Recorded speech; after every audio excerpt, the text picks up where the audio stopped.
उत्तराखंड के धाकड़ धामी के धाकड़ जनजातीय सलाहकार परिषद के उपाध्यक्ष बनाए गए गीताराम गौड़ ने भी अब अपनी कोर टीम का गठन करना शुरू कर दिया है और इस कोर टीम में प्रथम 3 जो महत्वपूर्ण जिम्मेदारियां उनके द्वारा दी गई है, आज हम उन्हीं चेहरों के बारे में बात करेंगे। ये हैरान करने वाला नहीं है कि गीताराम गौड़ के हनुमान कहे जाने वाले सबसे घनिष्ठ और करीबी सरदार सिंह चौहान को उन्होंने जनसंपर्क अधिकारी की जिम्मेदारी दी है। मैं आपको बता दूं, सरदार सिंह चौहान आयोग के सम्मानित सदस्य पूर्व से है, जिस कारण उन्होंने बिना किसी पे के इस जिम्मेदारी का निर्वहन करने की जिम्मेदारी ली है। इससे पता चलता है कि सरदार सिंह चौहान जो पूर्व से ही भाजपा के जमीनी कार्यकर्ताओं में सम्मिलित रहे हैं, कई महत्वपूर्ण पदों पर पार्टी के लिए इससे पूर्व भी काम कर चुके हैं। इसके अलावा भी उन्हें गीताराम गौड़ के दर्जाधारी मंत्री पद मिलने के बाद इस तरीके की जिम्मेदारी ये दर्शाती है कि सरदार सिंह चौहान न मात्र गीताराम गौड़ के करीबी है, बल्कि वो पार्टी और संगठन के एक वफादार कार्यकर्ता के तौर पर भी काम करने के लिए जाने जाते हैं। सरदार सिंह चौहान के अतिरिक्त विजय सिंह चौहान, बहुत कम लोग जानते होंगे, विजय सिंह चौहान भाजपा के वो कार्यकर्ता है जिन्होंने लंबे 20-25 वर्षों से भाजपा के लिए जमीनी स्तर पर काम किया है। ऐसे कार्यकर्ताओं को कुछ वर्षों पूर्व जो है पार्टी के कुछ डिसीजन के कारण हाशिए पर जाना पड़ रहा था, लेकिन समय बदला और समय बदलते हुए समय भी नहीं लगता है। इसीलिए गीताराम गौड़ को जैसे ही जनजातीय सलाहकार परिषद के उपाध्यक्ष की जिम्मेदारी मिली है, उन्होंने निजी सचिव की जिम्मेदारी विजय सिंह चौहान के कंधों पर सौंप दी है। विजय सिंह चौहान भाजपा के कार्यकर्ता के साथ साथ एक प्रमुख क्षेत्र के बागवान भी है। इसके अलावा जो एक अन्य महत्वपूर्ण जिम्मेदारी गीताराम गौड़ के द्वारा अपनी इस कोर टीम में दी है, जिनका 3 का जिक्र कर रहे थे, वो तीसरे शख्स है दीवान राणा। दीवान राणा इससे पूर्व भाजपा क्वासी मंडल के मंडल अध्यक्ष रहे हैं, इससे पूर्व मंडल महामंत्री भी रहे हैं और गीताराम गौड़ दीवान राणा की अहमियत को भली भांति जानते हैं। ये जिम्मेदारी इसलिए भी महत्वपूर्ण मानी जा रही है क्योंकि 2022 विधानसभा चुनाव में जिस तरीके से पार्टी में गुटबाजी देखने को मिली और उसके बाद पार्टी उस गुटबाजी से ऊपर उठ नहीं पा रही है, उसके मद्देनजर धाकड़ धामी के द्वारा जो एक निर्णय लिया गया, गीताराम गौड़ को जनजातीय सलाहकार परिषद के उपाध्यक्ष की जिम्मेदारी देकर दर्जाधारी मंत्री के पद पर जो उनको रिस्पॉन्सिबिलिटी दी गई है, उससे ये आकलन भी लगाया जा रहा है कि शायद भाजपा चक्राता अब एक नए विकल्प के रूप में एक ऐसे लीडरशिप की तलाश कर रही थी जो इन दोनों ही गुटबाजी से ऊपर उठकर भाजपा को मजबूत करने का काम कर सके।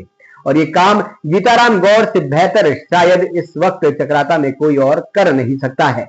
और इसीलिए गीताराम गौड़ ने भी धामी के नक्शे कदम पर सदी हुई शुरुआत के साथ इस जिम्मेदारी को आगे बढ़ाने का निर्णय लिया है और उन्होंने दीवान राणा को अपने व्यक्तिगत सहायक की जिम्मेदारी दी है। दीवान राणा के लिए ये जिम्मेदारी इसलिए भी महत्वपूर्ण है क्योंकि दीवान राणा भाजपा के वो कार्यकर्ता है जिन्हें त्यूणी मंडल से लेकर कालसी मंडल तक हर एक श्रेष्ठ से ज्येष्ठ कार्यकर्ता जानता है, पहचानता है। इसके अलावा 7 खत क्वासी के केंद्र बिंदु में उनकी एक अच्छी पकड़ है, हर एक पार्टी लीडर के साथ एक अच्छी पकड़ है।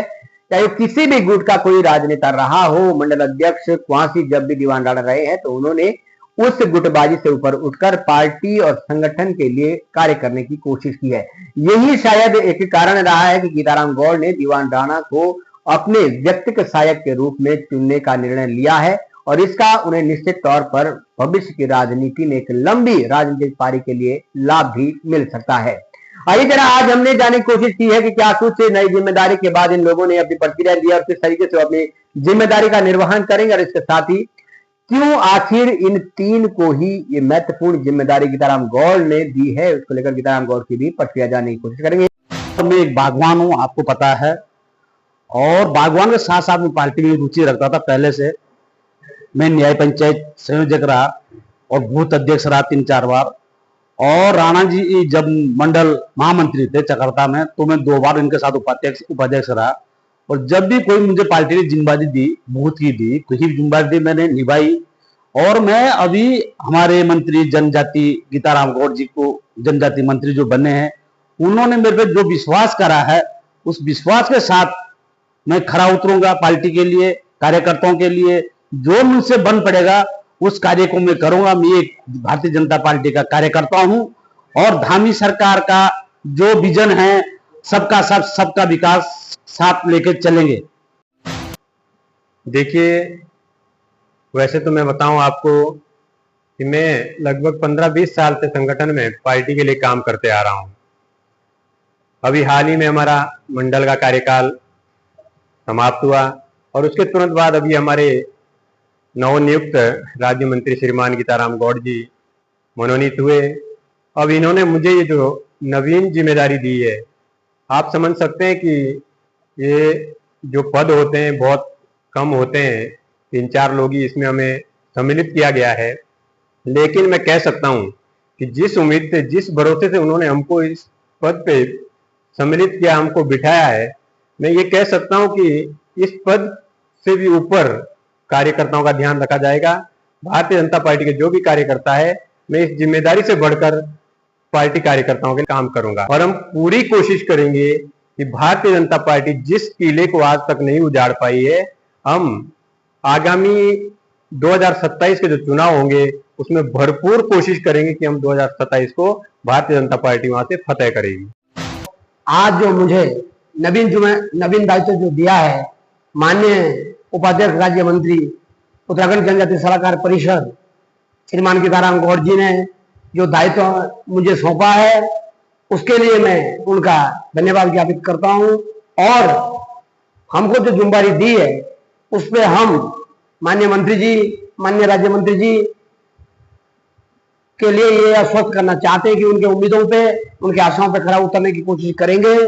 और हमको जो जिम्मेदारी दी है, हमने पूरे चक्रता विधानसभा में ही नहीं, पूरे उत्तराखंड में कार्यकर्ताओं के लिए काम करना है, क्योंकि हमने तो संगठन को और पार्टी को मजबूत करना है। और माननीय लोकप्रिय मुख्यमंत्री पुष्कर सिंह धामी जी का भी ये कहना है कि संगठन और कार्यकर्ता सर्वोपरि है। और माननीय यशस्वी प्रदेश अध्यक्ष जी का भी यही कहना है कि संगठन को मजबूत करना है और पार्टी के कार्यकर्ताओं को मजबूत करना है। और नवीन दायित्व जो दिया है, इस पर हम खड़े उतरने की कोशिश करेंगे।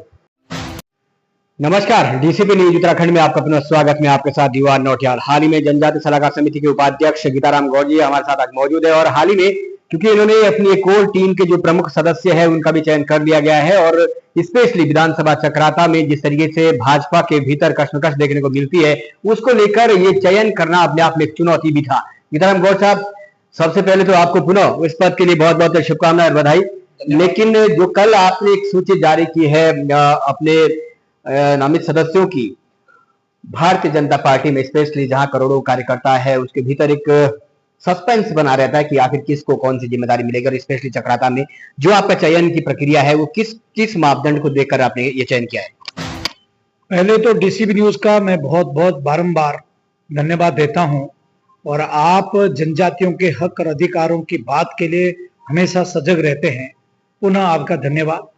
और जैसा कि आप सब जानते हैं कि मैं संघ और संगठन में लंबे समय से मैंने काम किया है और लंबे समय काम करते करते हमें कार्यकर्ताओं के काम के मूल्यांकन की भी जानकारी रहती है।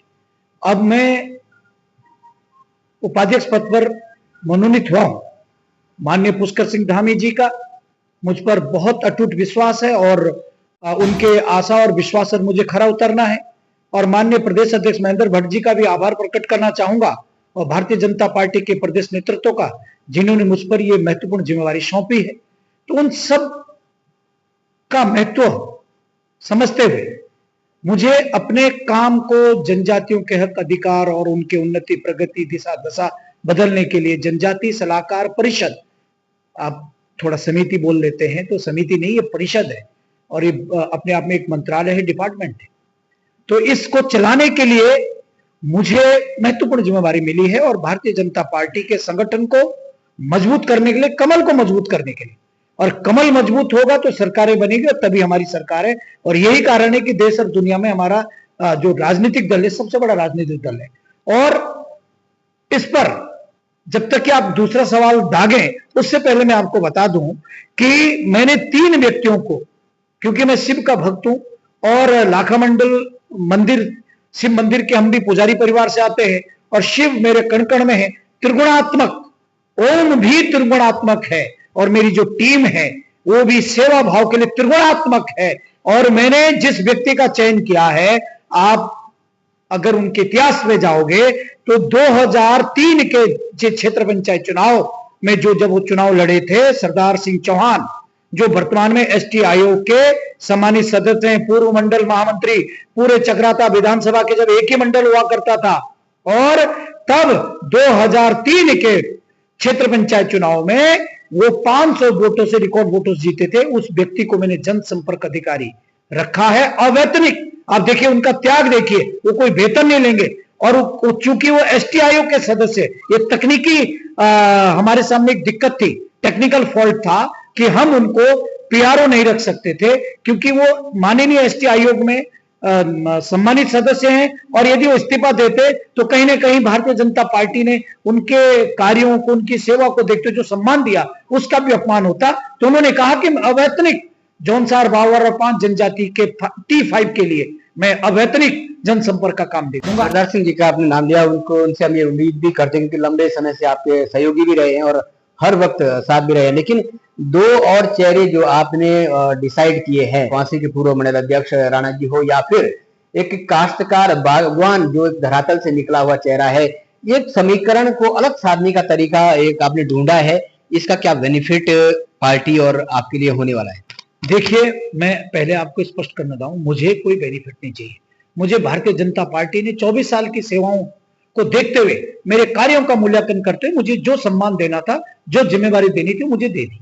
अब मेरी ड्यूटी बनती है भारतीय जनता पार्टी के संगठन को मजबूत करना, कमल को मजबूत करना, और अब एक और महत्वपूर्ण जिम्मेवारी जो हमारे क्षेत्र में जो छत्रप है, जो गुट बने हुए हैं, वो निर्गुट करना। भारतीय जनता पार्टी का एक ही गुट, कोई गुट नहीं, मेरा एक ही है, हम सब एक हैं, और हमारा प्रत्याशी भी फाइनल है, कमल का फूल। कमल फूल के लिए हम मरेंगे, लड़ेंगे और भारतीय जनता पार्टी को मजबूत करेंगे। एक उद्देश्य, एक ही थे। अब जब मुझे चयन का मेरे पास प्रश्न आया तो मेरे दिमाग में बहुत सारे चेहरे तैर रहे थे, लेकिन जब मेरे ध्यान में आया तो मैंने देखा कि पूरा 7 खत जो हमारी लाखा मंडल से लेकर चक्रता तक का जो एरिया है, उस पे आप क्वासी हमारे केंद्र बिंदु है। क्वासी क्षेत्र से खारसी गांव के एक जमीनी कार्यकर्ता, एक बहुत बड़े पदों पर ना रहते हुए छोटे छोटे पदों पर, बूथ अध्यक्ष से लेकर, मंडल महामंत्री से लेकर, मंडल अध्यक्ष से लेकर, और बहुत ही योग्य, धीर, गंभीर, और जिसकी पहचान पूरी चक्राता विधानसभा यमुना घाटी में, ऐसा नाम है दीवान सिंह राणा, और वो हमारे छोटे भाई हैं। भगवान फील्ड से जो आते हैं विजय जी का एक बहुत ही संघर्ष रहा है जमीनी स्तर से, और आज जब हम स्वरोजगार की ओर जाते हैं तो बागवानी एक ऐसा विषय है जब रिवर्स पलायन का भी एक मैं समझ सकता माध्यम बन सकता है।